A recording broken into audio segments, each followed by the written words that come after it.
Hey guys, so as some of you know, a lot of us who are really passionate about the newsletter economy, we've been bootstrapping and really writing for the long game. And I wanted to break that down a little bit and what can happen in this long game. So I actually moved recently to Taiwan to help my wife take care of her parents whose health is going downhill. And this was also partly a financial decision, just because with inflation and especially rent inflation, I was basically no longer able to afford to live in the West and bootstrap and write in the way that I really truly wanted to write. So in my second year now on Substack, I'm starting to see signs that I'll maybe be able to survive financially. And I know a lot of people who are creators, they struggle because there's not a very well-defined middle class, right? So people that are influencers, people that are published authors have an enormous advantage. So I'm in the camp that believes the peer recommendation economy is going to change this. So that's partially why I'm trying to build in public, trying to share my humble tips and humble growth, all in the spirit that the creator economy and the ownership economy is moving in that direction. And I wanted to point out something that recently happened to me, and it was somewhat unintentional. I wasn't trying to do a campaign. I was just writing about a group of writers that I'm starting to keep an eye on and respect more. So what's happening is due to ChatGPT, there's a lot more hype. And many newsletters in the AI sphere have come into motion. At the same time, Substack is great for this kind of political content that is more critical and more emotional and sentimental in how it amplifies the content of what's going on today and the failings of the internet and technology and how we might be actually going in a more of a direction of dystopia. So when I cover the AI news, I'm really looking at the positives and the negatives. I'm trying to be agnostic. I'm not leaning left or right in my political affiliations. I'm Canadian. And now I'm an expat in Taiwan. So even with China, I'm pretty agnostic. But let me just show you something that happened to me because it's truly blowing my mind. So let me just share my screen. And basically what happened to me is I wrote this article on the dawning of the machine rebellion. So here I was talking about Substack authors that are writing about technology in a very interesting way, not always for technology, but also writing about the costs to humanity and to democracy and capitalism. And Paul Kingsnorth is one of my, I guess you would call him a mentor a little bit. His kind of writing really is inspirational to me. So I mentioned him as well as a bunch of others. So there's his newsletters called The Abbey of Misrule. Tessalina, her newsletter is Tessa Fights Robots, and so forth. The Upheaval is another good one, and Charles Einstein, and Jessica Rose. And they're writing about really politics and technology and that crazy intersection. I call it a genre called the machine rebellion. So basically, Paul Kingsnorth was kind enough to mention me in one of his newsletter posts. And he's a very established author. Even Substack interviewed him in a recent podcast. I mean, look at this. His post got 200 likes and over 50 comments.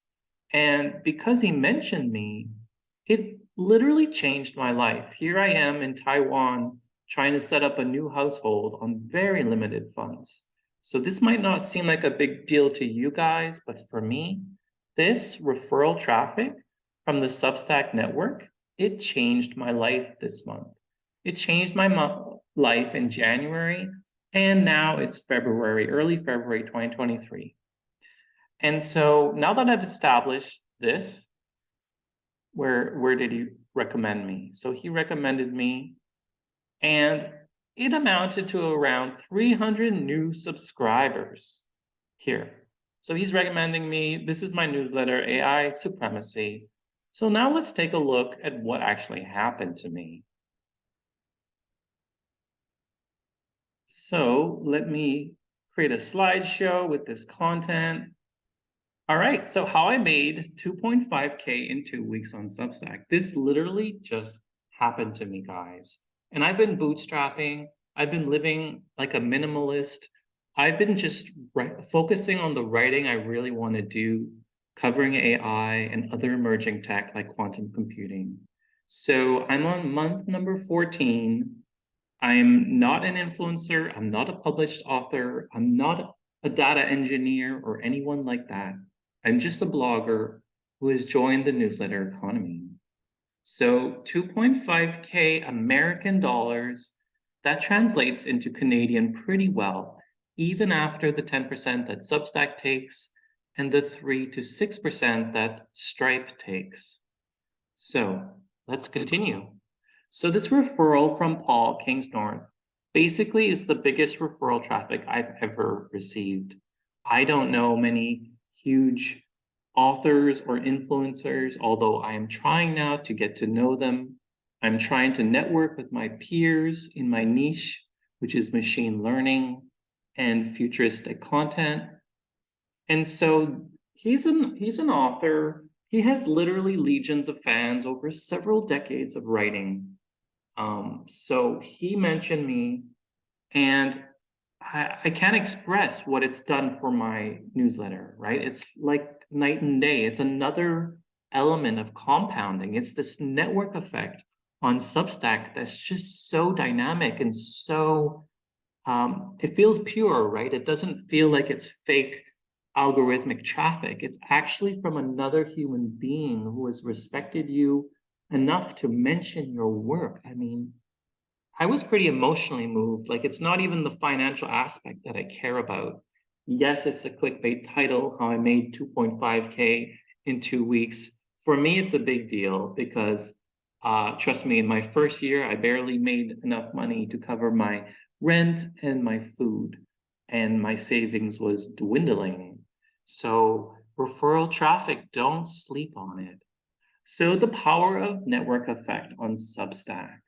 So my new theory is that what if we were focusing more on the human element, the networking, the guest posting, the doing webinars together, the letters feature of Substack, which is really innovative, where you can share letters with someone else in public. I really like it. So instead of focusing on these algorithmic platforms like Twitter, LinkedIn, TikTok, Instagram, Facebook, driving traffic from Reddit is also possible. At least there, it's a little bit more human feedback that's driving the actual traffic, which alerts Google that your content might actually be good. You might consider spending more time networking with others in your category. Niche on Substack. And basically, you just go to your dashboard on Substack, you go to recommendations, you go to manage, and you type in the person's newsletter there, and you just click on add. And it's really that easy to add a recommendation. And often what happens then is they naturally see that and reciprocally recommend you back, right? You don't even necessarily have to go out and contact them, although you can. What worked for me is often emailing the author, right? Sharing your life, sharing your life story. Like, okay, this is where I'm at. I'm trying to grow my newsletter. This is my personal situation. And, maybe they also have their personal situations. Maybe they totally get it, right? So I don't know why this author was so generous with me, right? I'm just a humble newsletter blogger. I'm not even a real writer, right? This is a serious writer in the UK and globally, right? So what was the ROI of this one small mention? And this might not seem like a lot to you guys, but for me, it was a noticeable spike in my revenue in my month, giving me momentum for the rest of the year, giving me confidence, giving me motivation, easing my mental health burden about my financial worries. My wife is taking care of her parents full time. She doesn't have the ability to work in these circumstances. I'm not legally allowed to work in this new country. So I'm a remote worker who's expat, who's basically a digital nomad, and the key breadwinner in our household of 2 adults and 1 new rescue cat. So over 300 new subscribers. So because he mentioned me as an agnostic coverer of AI, and his loyal audience really responded very well. A lot of them just came and just created a paid account with me right away, sometimes a one-year account. And I was like, what's going on? How am I getting all these paid subs in a given day? Many days I don't get any paid subs. My conversion rate from free to paid isn't very high because I'm covering the news and I'm blogging. I'm not even, incredibly original or creative necessarily. I'm producing a lot of content that I'm really into, and I'm following a lot of breaking news, but I'm not gamifying or emotionalizing my content. So about 20 new paid subs. So for my newsletter, that amounts to about $75 each one. So it's enabled me in the last 2 weeks to have a lift of 2.5 thousand in revenue American dollars. And now that I'm living in Taiwan, one American dollar is significantly above 20 Taiwan dollars, right? So it actually goes pretty far in terms of just covering our basic expenses here in Taiwan. Just this one mention from this one author. Now imagine if you were actively doing that, building your network, recommending other people in your niche, growing together. So basically, thanks to this established author and his support and mentorship, it's basically changed my life, changed the trajectory of my second year on Substack. So no amount of tweets or LinkedIn traffic would have necessarily done the same thing, right? I'm not someone that tries to go viral or anything like that. I've never had such a breakthrough in the first 14 months. So 2.5K revenue lift in the last 2 weeks. So as we can see, this number is not true. This includes the free memberships I give out. So my real number of paid subscriptions is far, far lower than this number. This, however, is growing a lot faster. The free readers are coming a lot faster in my second year on Substack. So I'm starting to see the beginnings of the flame of a compounding growth, lead generation through the peer recommendation economy. And it's unlike something that would happen with an algorithm, right? It's not like you've been earmarked by an algorithm, by editors behind, like on TikTok or LinkedIn. We see this happening, right? So this is more organic, human to human, peer-orientated referrals that we're getting here in the ownership economy, in the newsletter economy. So what does this mean? It means that on Substack and platforms like it, reaching out to established people is key. So you want to be recommending people at the same level in your niche so you can grow together. But you also want to be reaching out to more established authors, influencers, thought leaders, basically the category leaders in your sphere. And me reaching out to Paul Kingsnorth, it wasn't even about that. It was more, I respected his writing and wanted to just share like my journey with him as a person. I wasn't actually looking, for like, oh, what's the ROI if he like refers me? Because I had no idea, right? I'm just starting out. Month 14, I'm still relatively green. And that's why I'm celebrating the little wins, just because the emotional impact in my life is so great. And given my humble financial situation, it's even multiplied, right? So getting mentioned by established authors is enormous for your newsletter growth. So whatever niche you're in, whether it's culture or politics or investing or art or something else, there's going to be people on Substack who have credibility, who've been doing this for years, who have built out a following, who might possibly enjoy your work, might possibly think what you're doing is meaningful, and they might refer you. They might let you guest post on their newsletter, which technically would be even better. They might repost your content. I mean, the possibilities are endless for collaboration in this newsletter economy.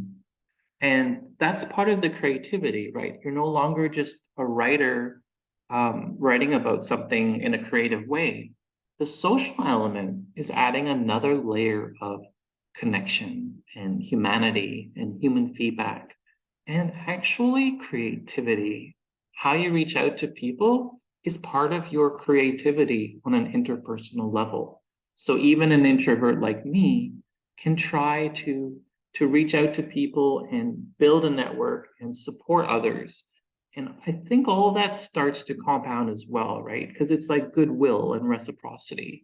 What's the power of goodwill and reciprocity? On the algorithmic internet, it doesn't get you very far, right? A lot of people are pretending to be authentic. They've figured out what works on the algorithm of TikTok or LinkedIn, and they just repeat that formula. And you see the same thing everywhere on Twitter and Instagram and everywhere else, including YouTube, right? So spreading generosity and paying it forward is part of Substack's culture. And that's kind of what's converted me from a skeptic into an advocate, right? I'm like a brand advocate for Substack because I'm starting to see the little things that connect the dots that enable me to survive as a writer. And that's really all I ever asked for. I'm not looking to build an empire here. I'm just writing about the things that really interest me and trying to cover the breaking news, right? So it's not just luck, right? The way your newsletter compounds, there's little actions that help. And the rewards of networking here, I've never experienced it quite this way, right? So what if I see other writers as peers and collaborators and not competitors? So I'm starting to, with the recommendations, I'm starting to reciprocate, right? So I'm constantly turning recommendations on and off, trying to give as much as people send me, right? And in this way, I'm trying to be agnostic. I'm trying not to have preferences in a sense. I'm trying to just kind of amplify the existing product infrastructure that Substack has. So if someone like Paul Kingsnorth is able to send me, 400 free subscribers in a short period, I'll literally be turning off some of my other recommendations to be able to send him more to kind of catch up and create a sort of equality. That to me feels like the right thing to do, right? Reciprocity feels like good morality here. So all of this to say that it changes my behavior online. So instead of the chasing of the virality and the chasing of the algorithms, here I am with a direct one-to-one relationship with my readers, owning my own list and trying to empower it with human feedback. So I'm spending less time on marketing and spending more time socializing. I'm spending less time trying to game the system or game the platform and spending more time relating and communicating in a creative way with my peers and other creators. So I feel like this is slowly changing my behavior, right? It's making me more collaborative. It's making me more aware of what drives a spike, and it's going to be more human-centric. It's going to be based upon human feedback. So as I'm growing my network and my newsletter, what I'm finding then in my second year is the main compounding influence is actually the network effect. And Substack has the most mature newsletter platform that celebrates this new ethics of the network effect, right? So it's more about writing your niche, but also celebrating the others, celebrating the topics and the diversity and the inclusion. So ideally here we're forget your follower counts on algorithmic channels where you don't even own your own list, right? And this is a big deal for me because I've been writing long enough where I've had to start over several times because I didn't have ownership of my own creativity, ownership of email lists, ownership of those followers, those readers that you move them and then they sort of disappear because you don't have that connection with them. So Substack is experimenting with this private network, this one-to-one relationship, and what can you actually do with that? So with my peers, building together actually literally means compounding faster. And I'm no expert on how to do this. I just wanted to share this experience I had and how for me, to make 2.5K American US dollars just in paid subscriptions in a 2-week period, it's pretty insane. It's more than I would have expected, given how my growth was pretty plateau in the first 6, 8, 10 months on Substack. So I guess the moral of the story is you sort of have to be doing it long enough to have even the opportunity to compound. And the peer recommendations and reaching out to others, this is all part of the experience.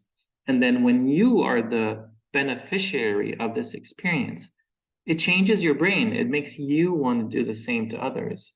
I'm not a big influencer. I just have 10,000 free readers, but even I can probably positively affect other people, other new readers. And it's not like you're better or different than others. You're just less new, right? If you've been doing this for 1, 2, 3 years, you can impact the people who are doing this just for 3 months in a pretty significant way. And kind of like, why would you not, right? You want them to grow. You want the whole ecosystem to grow, right? So network effect is good for paid subs, but, and there's a big but here, paid subs grows relatively slowly.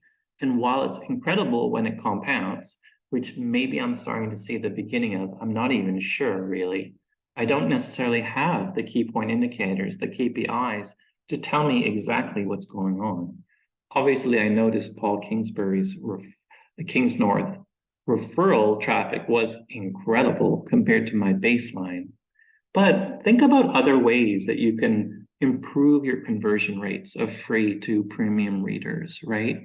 So we're seeing a lot of creators building webinars for paid subscribers to improve free conversion to paid audiences, right? So for example, what they'll do is they'll do a webinar with a few of their super premiums and they'll record it on Zoom or another platform.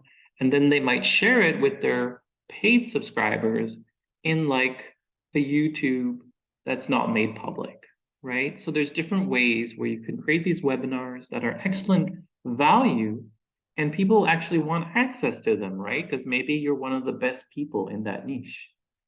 A lot of Substacks have had tremendous success building community and podcasts.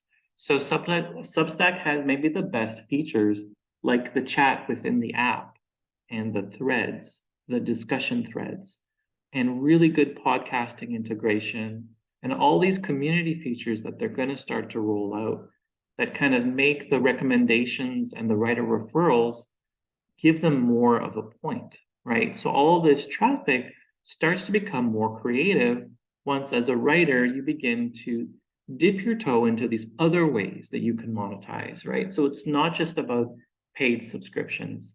That's the main value proposition of Substack, but that doesn't mean that you can't build courses, build webinars, build podcasts, do sponsored ads, and all of these other things where you want to be diversifying your revenue in the ownership economy, because this is a list that you own. Ultimately, you are a solo entrepreneur and it's your responsibility to diversify the revenue, right?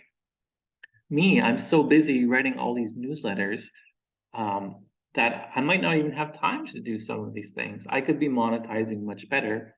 And I'm fully aware of that, right? So I'm kind of doing more, the easiest path to least resistance on Substack is the paid subscribers. And the network effect is probably the easiest, most convenient thing to gain more subscribers. So if you think about it, Substack is sort of giving me a path to monetization. Now, I don't happen to even be monetization centric, but some of you guys, you probably are. So Linda from the Substack team, she recently tweeted something that I could resonate with, right? Because I'm always thinking about the internet and its evolution, and with Web3 and blockchain and all of these things, where is the creator economy going to head, right? So she says, if you have an email address, you have a direct relationship. And this one-to-one relationship with the reader does feel different than the algorithmic platform where you're just kind of a cog in the wheel, right? So your content is just kind of being promoted for the benefit of this ad network, whether that's, YouTube or LinkedIn or TikTok or Facebook or Instagram or something else. It's all sort of the same thing. So for me, it's important to understand this too. Email is more of a protocol, right? It's not a platform unto itself. So there's these platforms like Patreon or Substack or Beehive or so many others that enable the email, that direct relationship you have with your reader, to mean something. The other thing is this. We always think we're late to the party, we're late to Substack, we're late to Patreon, we're late to Beehive, but that's not true. All of these things are relatively new, right? A lot of these newsletters that just kept on doing it the longest, 1, 2, 3, 4 years, and then you see the compounding. After 4 years, it starts to become significant. So those people were some of the main first beneficiaries when Substack did their recommendations feature in April 2022. Those people were the first to really benefit. So what happens to your income when you go from 20,000 or 50,000 free subscribers to 200 or 300,000 subscribers? What actually happens to those people is they start to make millions of dollars and branch into all sorts of other things, right? So the best time to start building an email list, yes, it was 10 years ago, or even more. If you're thinking about the essay, Finding Your 1,000 True Fans, that was 2008. So that's a long time ago. The second best time to do it is today. So starting a newsletter on Substack can sort of bring another element of creativity into your life. And the writing is not even necessarily the most creative part. It's all of these other things. It's this journey of building in public. One thing can lead to another. Before you know it, you have a podcast and you're interviewing experts in your field. You're making ad revenue from that podcast. You're making sponsored ads in your newsletter.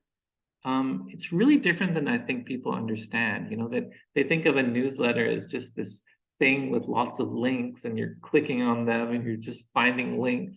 No, it can be whatever you want. It could be part of a social movement. It could be part of a bigger effort in society.